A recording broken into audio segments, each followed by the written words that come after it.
ছিলে পাগলি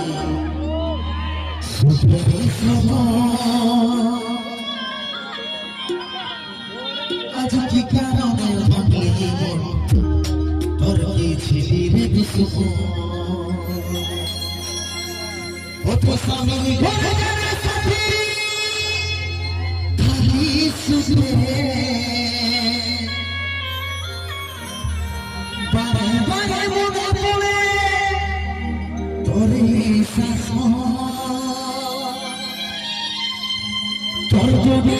সময়ের যারে সাথী খুশলে ভাবি তুমি যখন